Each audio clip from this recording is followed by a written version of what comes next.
Ronald और rosemary भाई बहन है। रोनाल्ड 12 साल का है और रोजमेरी 8 साल की है। हाल ही में इनकी पूरी दुनिया उजड़ गई थी। जब उनके क्षेत्र में एक शक्तिशाली भूकंप आया तो वे बेघर और अनाथ हो गए। दोनों भाई बहनों ने अवशेषों से जो कुछ भी प्राप्त किया, एकत्र किया और अपनी बीमार दादी के साथ एक राहत शिविर में शरण ली। सरकार से मदद और लोगों से मिले दान ने दो भाई बहनों और हजारों अन्य लोगों को अपने नुकसान और दुख के साथ आने में मदद की। रोनाल्ड को दान पर जीने से नफरत थी। वह जीविकोपार्जन के लिए काम करना चाहता था। उनके माता पिता ने उन्हें हमेशा मेहनत करना सिखाया था, लेकिन उन्हें यकीन नहीं था कि इतनी कम उम्र में वह क्या काम कर सकते हैं। उन्हें यह भी यकीन नहीं था कि उन्हें कोई काम मिलेगा या नहीं, इसलिए वह चिंतित और बेचैन था। उसे इस प्रकार देखकर शिविर प्रभारी श्री शर्मा ने उससे पूछा कि मामला क्या है। रोनाल्ड ने उसे अपने इरादे के बारे में बताया। उनकी बात सुनकर शर्मा जी ने उन्हें कुछ पैसे दिए और कुछ उपयोगी काम करने को कहा। रोनाल्ड ने अनिच्छा से पैसा लिया, बाजार गया और कुछ जूते के ब्रश, पॉलिश और अन्य सामान खरीदे। अगले दिन सुबह सुबह वह सामान एक पुराने थैले में डालकर बाजार चला गया। उसने बाजार के एक कोने में सारा सामान व्यवस्थित कर दिया और ग्राहकों का इंतजार करने लगा। वह एक अस्थायी काउंटर पर सुशाइन शब्दों वाला एक प्लेकार्ड रखना नहीं भूले। यह उनकी दिनचर्या बन गई। लोग उनके पास अपने जूते साफ कराने और पॉलिश कराने आते थे। उन्होंने दिन भर सुशाइन के लिए कड़ी मेहनत की। आगे पीछे उसका ब्रश हिलता था और धूल भरे जूतों में चमक लाता था। हालांकि अपने माथे से पसीने को पोंछते हुए उसे संतोष हुआ कि वह जीविकोपार्जन के लिए काम कर रहा है। उन्होंने अपनी मेहनत की कमाई का कुछ हिस्सा भोजन, दवाओं आदि पर खर्च किया और बाकी अपनी दादी को सुरक्षित रखने के लिए दे दिया। एक दोपहर रोनाल्ड के सामने एक बड़ी सी शानदार कार आकर रुकी। उसमें से पता चला मिस्टर रोड्रिग्स एक बड़े बिजनेसमैन मिस्टर रोड्रिग्स बाजार में आखिरी समय में कुछ खरीदारी करने आए थे। वह एक महत्वपूर्ण समारोह में शामिल होने वाले थे और बड़ी जल्दी में थे।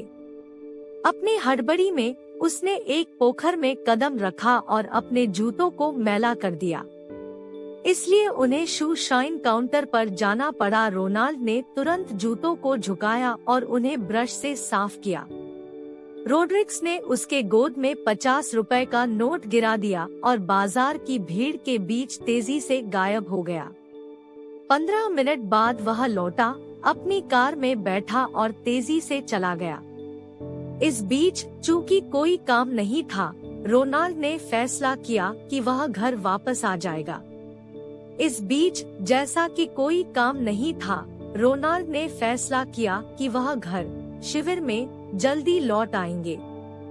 जब वह अपना सामान समेट रहा था तो उसने देखा कि उसके काम के स्टूल के नीचे एक पर्स पड़ा हुआ है। हैरान होकर उसने उसे उठाया और खोला। अंदर नोटों की मोटी गड्डी देखकर वह लगभग चीख पड़ा।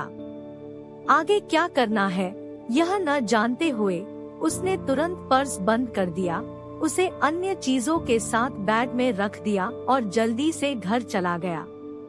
देर रात जब सब सो गए तो उसने पर्स खोला और पैसे गिने। इतनी बड़ी रकम उन्होंने इससे पहले कभी नहीं देखी थी।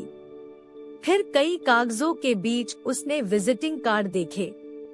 जैसे ही उसने उनमें से एक को पढ़ा, उसने महसूस किया कि पर्स और पैसे श्री रोड्रिग्स के थे, बड़े व्यवसायी जिसने उसे अपने जूते साफ करने के लिए उस दोपहर 50 रुपए दिए थे।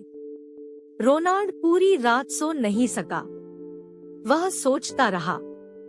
एक क्षण उसने सोचा कि वह धन रख ले।